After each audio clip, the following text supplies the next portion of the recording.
Magandang araw po and mega love shout out sa lahat po ulit ng ating mga viewers sa ang sulok man kayo ng mundo.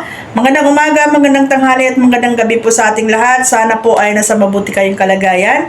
Ito na naman si Kapitana ni Hides, ang kapitan na walang barangay pero maraming tanod ang nakabantay. So another reaction video na naman guys ang gagawin natin dito sa nakita kong content ni Sir July Paunel. Nasabi daw ni Ate Ed na ako ay magnanakaw ng content. Okay. Kung ako ay magnanakaw ng content, magnanakaw din kayo. As far as I know, hindi ako nagnanakaw ng content ninyo. Hindi ako nagre-re-upload ng video ninyo at hindi ako kumukuha ng mga clips ng content ninyo. Ako po ay nagre-reaction, sarili kong critical thinking ang ginagamit ko.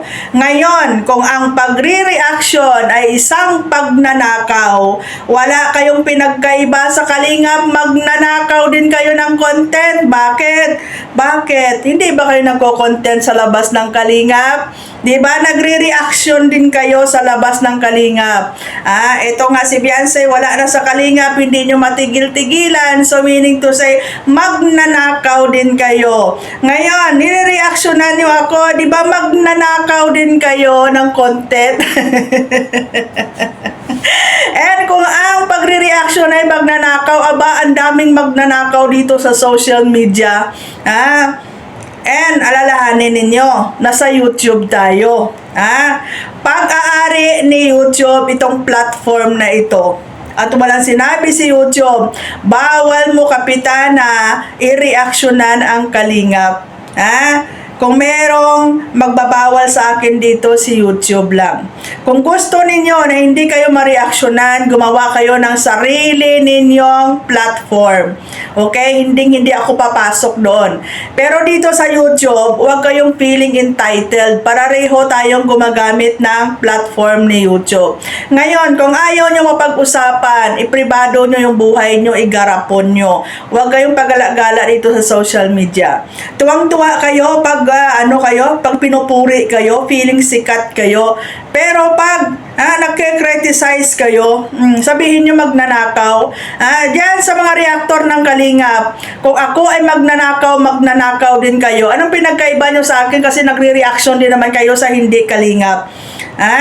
Kung kami mga anti-Kalingap, mga antay din kayo ng mga antay. Okay? Magnanakaw din kayo kasi nire-reactionan nyo rin kami. Ang dami diyang mga re-uploader ng video ninyo, nagnanakaw. Kayo nga dyan, pag nagre-reaction kayo, piniplay ninyo yung mga videos ko. Ako, piniplay ko ba video nyo? Anong nakaraang araw, pinlay ko yung video ni Batang Ilyo kasi nga nireactionan ko si Beyonce.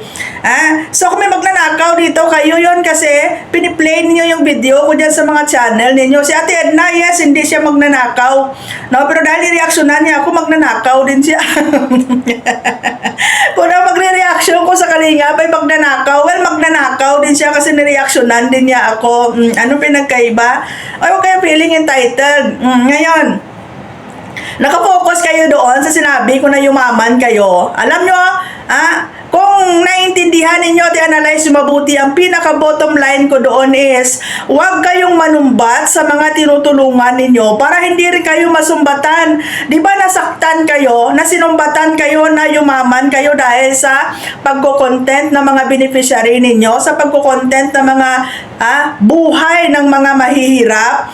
O di ba nasasaktan kayo kasi nasusumbatan kayo na supposed to be, hindi naman dapat yan. Bakit kayo nanunumbat kayo sa mga tinutulungan niya? Kung tutuusin, pagtulong ang ginagawa ninyo, walang nakutos sa inyo, gusto nyo yan. Okay? Yun po yung gusto kong intindihin ninyo, na dahil pareho naman kayo nagbe-benefits ng beneficiary ninyo, totoo, kasi kung wala yung beneficiary nyo, wala din kayong content, hindi kayo magkaka-views. Okay? So, ang pinupunto dito, pareho kayo nagbe-benefits, kaya dapat walang sumbatan.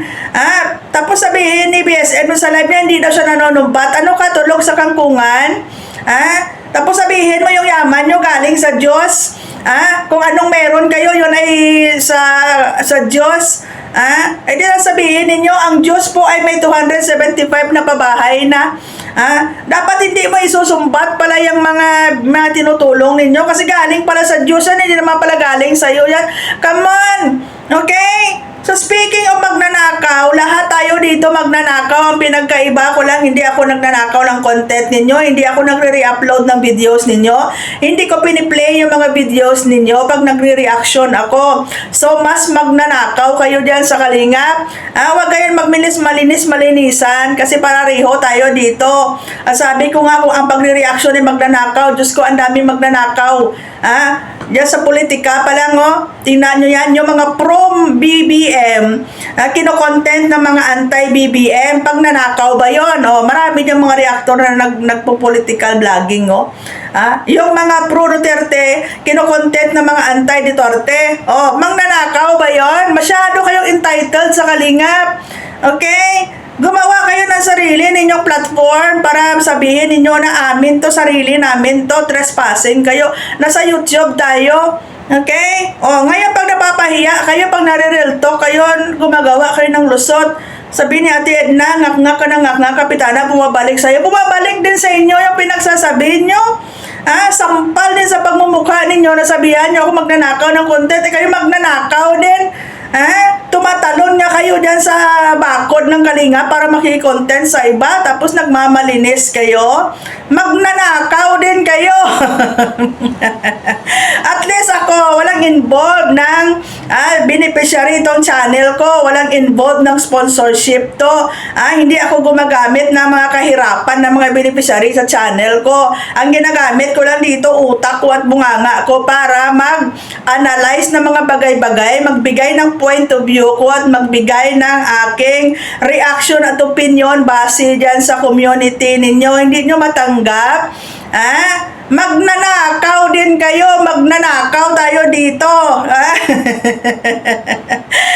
Ninanakaw ninyo yung tawag dito, ninanakaw ninyo yung dignidad ng mga mahihirap para may content nyo, para magka-views kayo, para kumita kayo.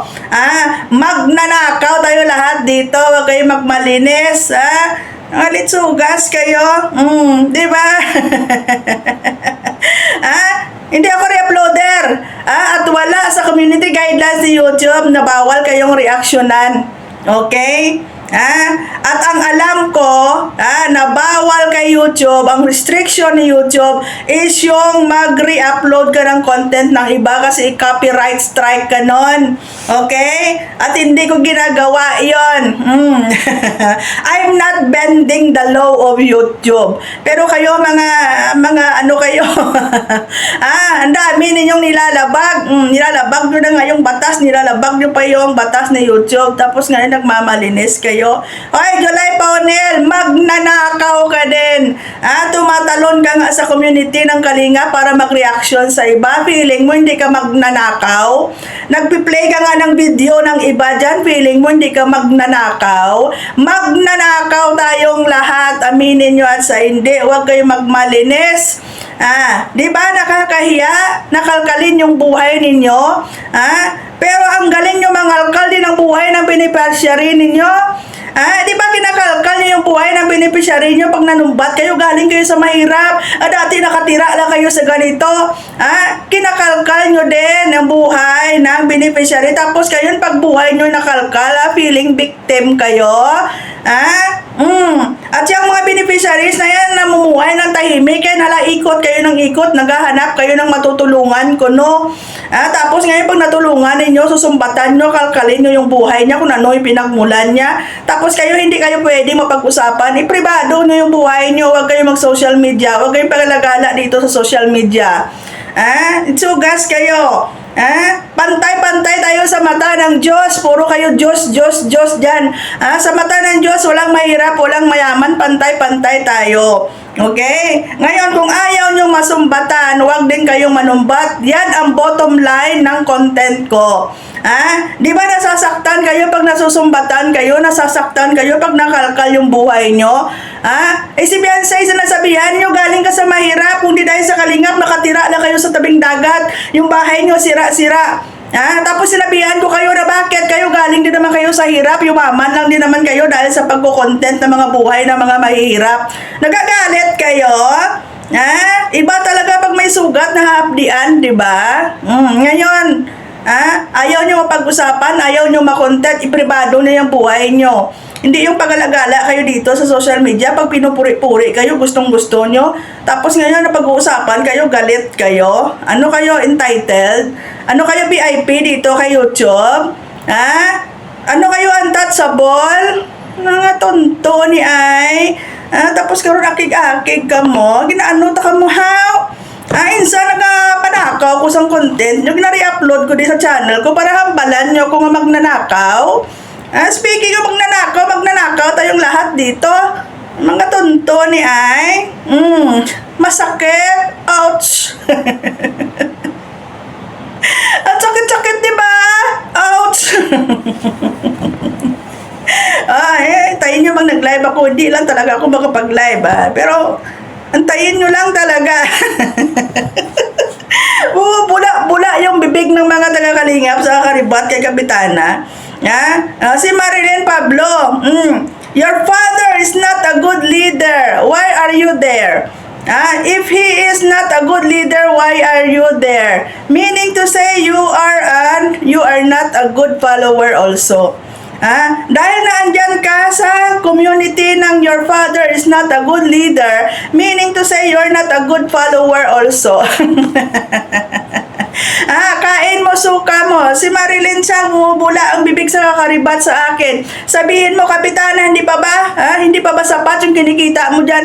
Ikaw, hindi pa ba sapat ang pension mo para manahimik ka din? Bakit ka din nag-YouTube?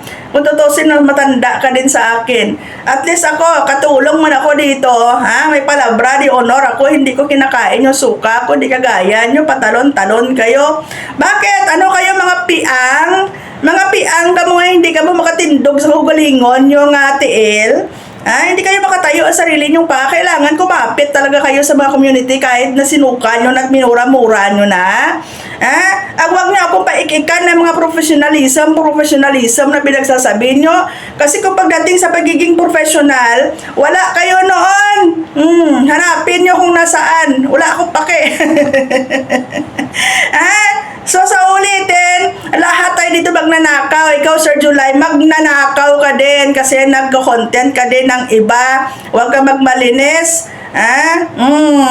Hindi bobo yung mga ginagawa nyo, bobo yung mga viewers nyo dyan. Pero kung hindi kayo bobo, naiintindihan nyo yan. Ako pa sabihan yung magnanakaw na sa lahat ng mga reactor dyan, ako nga yung hindi nagpa-play ng mga video nyo. Nagnanakaw ba ako ng mga video clip nyo, pinopost ko sa Facebook ko? Hindi, pero tingnan nyo kumakalat yung mukha ko dyan sa Facebook, ninanakaw ninyo yung mga video ko, di ba? Intellectual property ko yun, ninanakaw nyo, ina-upload nyo dyan sa mga Facebook ninyo. Ginagawa nyo mga short. Ako, may nakita ba kayo na kinuha akong short video clip ng Kalingap at ginagawa akong short or reels? Wala. Tapos ang lalakas ng mga apog nyo magsabi na magnanakaw ako. Back to you. Bumabalik sa inyo, magnanakaw din kayo. Okay. Magnanakaw tayong lahat dito. Huwag kayo magmalinis. Mga litsugas kayo. Ang bot sa inyo da. Ang bot sa inyo da ay. Pakialam ko kung mag-ugtas-ugtas ninyo dyan, pero wag niyo akong sabi-sabihan na magnanakaw na gawain nyo rin, di ba? Sampal sa pagmumukha nyo yung pagiging magnanakaw nyo. At least ako, wala akong ninanakaw na dignidad ng mga mahirap dito. Wala akong ninanakaw na mga video dito. Walang sponsorship na involved dito. Kayo nga kumakain, kayo ng pinaghirapan ng sponsor. Nagsusuot kayo ng mga pinaghirapan ng sponsor. Nag-i-enjoy nga kayo ng mga pinaghirapan ng sponsor. Ako dito wala! So, dito nalagay. Natatawa talaga ako. Napikto. Grabe talaga si Kapitana. Ay, ambot na lang. Ang dami-dami nagre-reaction reaction sa inyo dyan, pero bakit parang hindi kayo nasasaktan?